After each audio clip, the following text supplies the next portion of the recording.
Uma produção LAM apresenta pequena palestra com uma múmia, versão brasileira Herdert Richards. Deixe absolutamente tudo, meu caro e bom amigo. Assim que receber isto, venha participar dessa nossa alegria. Por fim, depois de longas e preservadas manobras diplomáticas, obtive permissão dos diretores do museu da cidade para examinar a múmia. Você sabe o que exatamente é a múmia. Tenho permissão de enfaixá-la e abri-la, se preciso for. E então, por favor, se apresse. Alguns poucos amigos e você serão convidados. E você é um deles, sem dúvida. A múmia encontra-se agora na minha casa. E mostraremos a desonrá-la às 11 horas da noite. Sempre seu Sr. Ponyman. Então, Sr. Vedder, segundo dados lá do museu, o nome do morto é Almastei. Pelo que eu estava averiguando, ela não tem nenhuma entrada para a retirada de órgãos. O senhor vai fazer incisão? Sim, por favor, me passe essas pilhas de volta.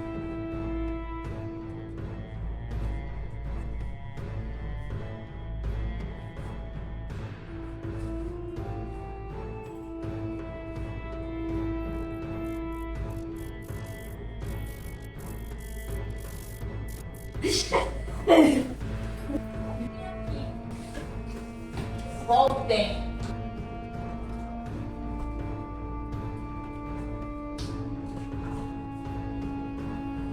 Devo dizer, cavalheiros, estou tão surpresa quanto mortificada pelo vosso procedimento. O Dr. Conan, nada mais poderia esperar. É um pobre idiota que não sabe de nada. Então eu o perdoo. Mas você, Brandon, você que viajou por todo o Egito e residiu lá por tanto tempo, já o considerava um íntimo amigo das múmias. Esperava de você uma conduta mais educada. O que devo supor de você? Que permitiu que fulano, cicrano e deltrano me arranquem dos meus caixões, de minhas roupas e nesse filme infernal? Sobre qual ponto de vista eu devo encarar essa sua ajuda e incentivo este miserável camponês do mundo para que me puxe pelo nariz? Escutou o que eu falei ou não, Sr. Brother? Tire o dedo da boca.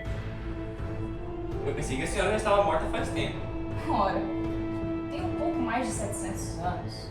Meu pai morreu com 1000 e não estava caduco. O que? Isso é um absurdo. Essas contas não fazem sentido. A não ser que calcularam errado.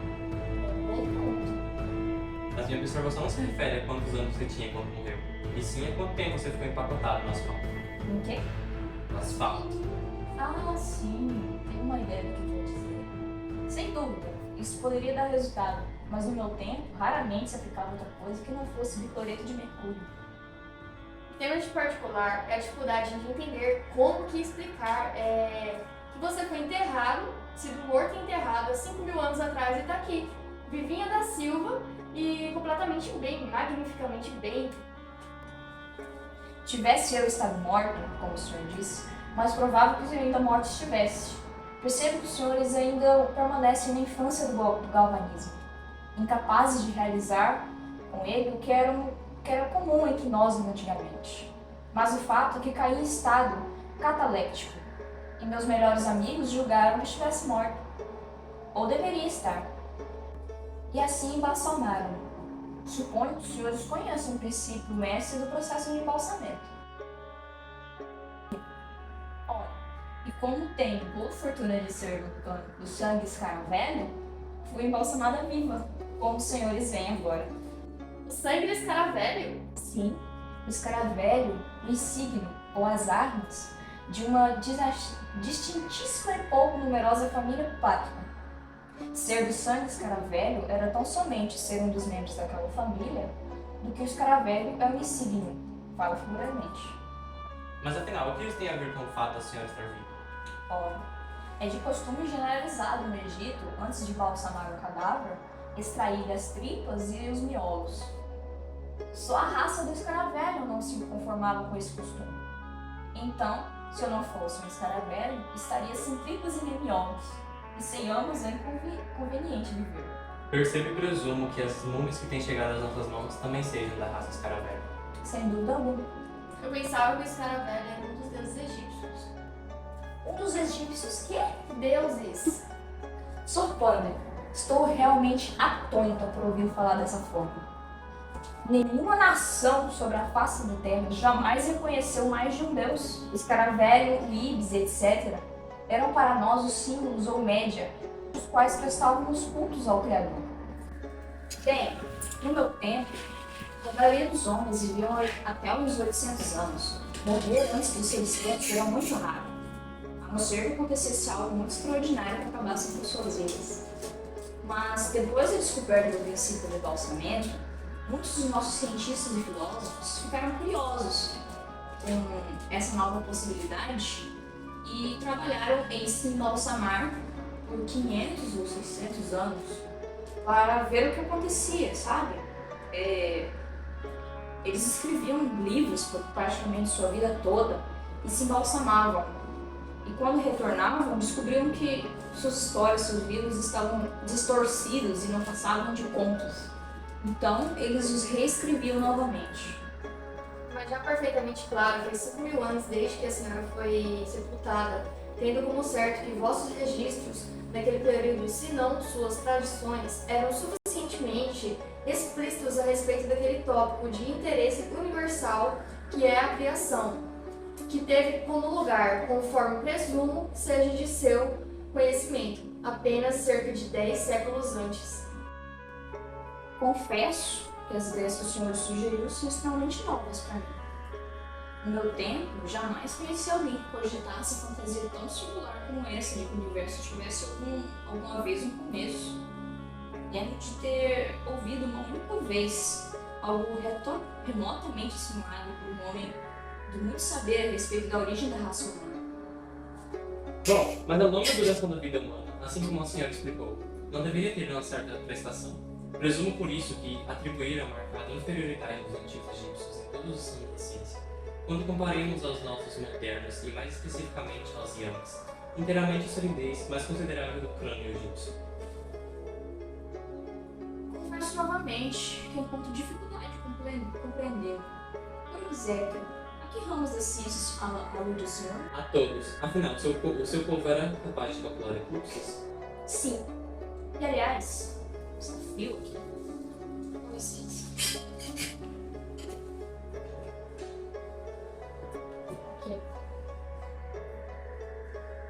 Bom, se sim, e os vidros convexos e as lentes? Vocês tinham isso? E vocês, modernos? Possuem microscópios que permitem gravar camafeus no estilo dos egípcios? Veja nossa arquitetura, veja a fonte de Bowling Green em Nova York. Ou se o espetáculo é por demais imponente, contemple com instante o Capitólio em Washington. Só o pórtico está adornado, se não menos de 24 colunas de 1,5 metro de diâmetro, distantes 3 metros umas das outras. Por falar em pórtico, recordo-me que na época de meu sepultamento havia um pertencente a um palácio inferior, numa espécie de subúrbio chamado Karnak, consistente de 144 colunas de 11 metros de circunferência cada, distantes uma da outra 7,5 metros. O amigo chegava-se a esse pórtico através de uma avenida de 3 km de extensão, formada de esfinges, estátuas e obeliscos de 6, 18 e 30 metros de altura. Porém, o Palácio de Karnak não passa de uma insignificância, mas não posso negar a engenhosidade e a magnificência e a superioridade da fonte de Bowling Green. Nada de semelhante era forçado a convir, jamais fora visto no Egito ou a Yunis. E qual a sua opinião sobre as nossas estradas de ferro?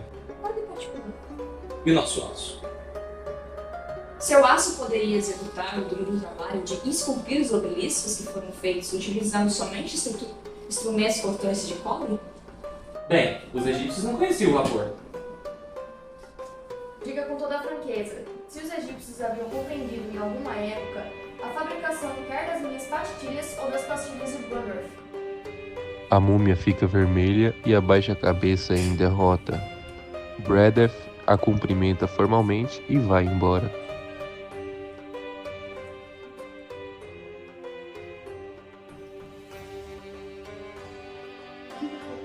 Minha mulher é uma víbora.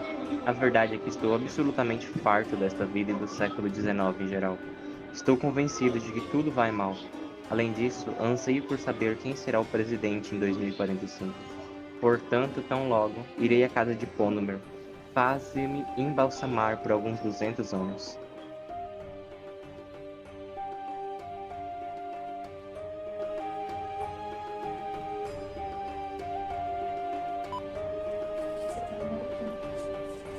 Se teleportando.